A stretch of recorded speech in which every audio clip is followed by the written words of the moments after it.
Allah, the Father of the universe, the Father of love, truth, peace, freedom, and justice. Allah is my protector, my guide, and my salvation, by night and by day. Through his holy prophet, Drew Ali. Amen. It's always a blessing to give praises to Allah on this holy and divine day, Friday, the holy day for all Muslims all over the world. I also like to give honors to the last true and divine prophet in these days, Prophet Noble Drew Ali.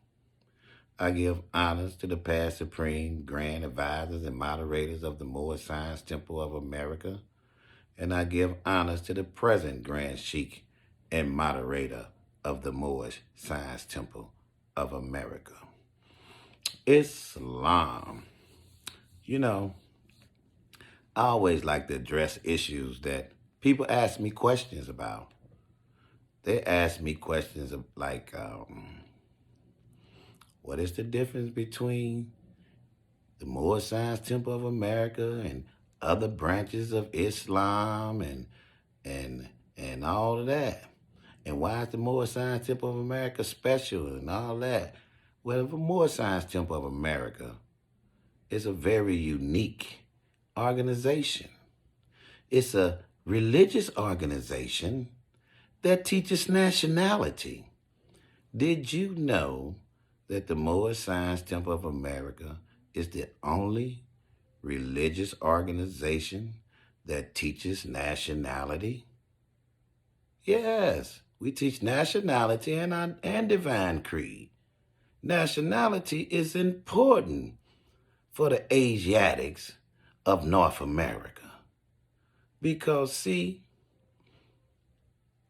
we was put in slavery and marks was put up on us and we were stripped of our nationality. So when we was let out of slavery, we was carrying on like Negroes, colored folks, and black people. These are the marks that was put up on us by the Europeans. We're not black. We're not Negro. We're not colored. In the Moorish Science Temple of America, it enlightens you about these things. It teaches you that you're not animalistic behavior, because that's what that is. Negro, black, and colored, them are not people. Them is animalistic characters. Them are animals. Them people don't exist. We come from kings and queens. We have a race, a nationality. We are not just give us some marks and that's who we is. So yeah, the Moorish Science Temple of America, it come to enlighten the people because we love our race. We have race pride and we love our race.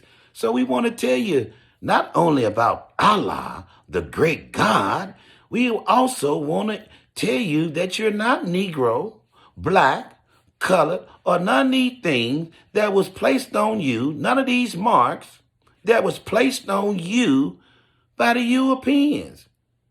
Did you know that it's the works of our own people that's holding us back by clinging to the names that delude to slavery?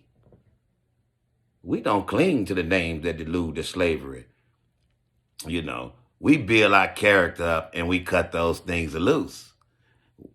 Speaking on building up character, the Prophet Noble Drew Ali have taught us how to build our character. He told us we have to use certain tools to build your character and make it symmetrical. One of them tools is the axe. So you got to use the axe to cut away the useless and ungainly parts that you picked up when you was letting evil habit gain strength with your years. You got to cut all that away. You got to cut them evil habits away that you let gain strength with your years, so you need an axe. The Prophet Noble Drew Ali told us, he taught us that we also need a compass. Well, why do we need a compass? So we can draw circles around our passions and desires and keep them in the bounds of righteousness. Why do you want your passions in the bounds of righteousness? Because when your passions get loose and go running wild, the prophet teaches us that that's the source to your misery. Slow down. Keep your passions in check. You see?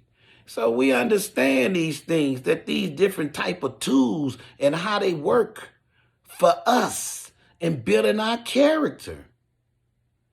With that, I'm going to take a reading from the Holy Quran of the Moorish Science Temple of America. Don't forget that we use the hammer too.